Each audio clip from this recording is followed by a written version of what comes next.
সকলোকে দুপৰীয়া শুভেচ্ছা জনাই আজি আমাৰ ৰান্ধনশালত কি বনালো তাকে অকমান ভিডিঅ' লৈ আহিছো যেহেতুকে এয়া আমাৰ ড্ৰাই ব্ৰইলাৰ মাংস বিলাহী আৰু পিয়াজ দি ফ্ৰাই কৰা হৈছে অকল বিলাহী আৰু পিয়াজ আৰু আদা নহৰু জিৰা শুকান জলকীয়া দি আমাৰ অকল ফ্ৰাই কৰা হৈছে এয়া ব্ৰইলাৰ মাংস লগতে আছে আমাৰ ফুল আৰু ভকুৱা মাছৰ ৰেচিপি এটা বনাইছিলো এয়া আছে আমাৰ ছাগলী মাংস আলু দি বনোৱা হৈছে এয়া লগতে আছে আমাৰ কলমৌ শাক যোৱাকালি বৃহস্পতিবাৰে বজাৰত কলমৌ শাকখিনি দেখি ইমান ধুনীয়া লাগিছে নহয় মই দুমুঠি কলমৌ শাক আনিছিলো এই কলমৌ শাক দুমুঠিৰ এমুঠি ভজা হ'ল এয়া লগতে আছে ভকুৱা মাছটো বহুত ডাঙৰ আছিলে তাৰ কাৰণে তেল ওলাইছিলে তেলটো আমি ভাত পিয়াজ নহৰু কেঁচা জলকীয়া দি ভজা হৈছে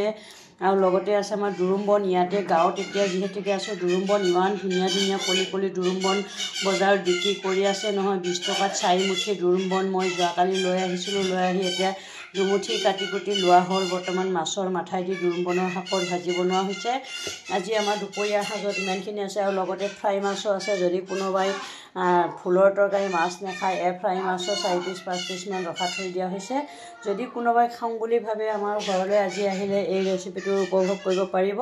আপোনালোকৰ ওচৰত ভিডিঅ' সহকাৰ দেখুৱালোঁ সকলোকে শুভ দুপৰীয়া জনাই আজি আমাৰ খাবলৈ ৰেডি হৈছে আপোনালোকক দেখুৱাইছোঁ আপোনালোকে যদি খাব বিচাৰে ইয়াৰ পৰা উলিয়াই খাব পাৰে দেই ৰাইজসকল আৰু আপোনালোকে ভাত পানী খালে নে নাই জনাব যদি খাইছে ভালদৰে খাই বৈ লৈ ৰেষ্ট লওক আকৌ এতিয়া অন্য ভিডিঅ'ত লগ পাম বুলি আজিলৈ মই ভিডিঅ'টোৰ মাজৰ পৰা বিদায় লৈছোঁ সকলোকে আকৌ এবাৰ কৈছোঁ শুভ দুপৰীয়া জনাই বাই বাই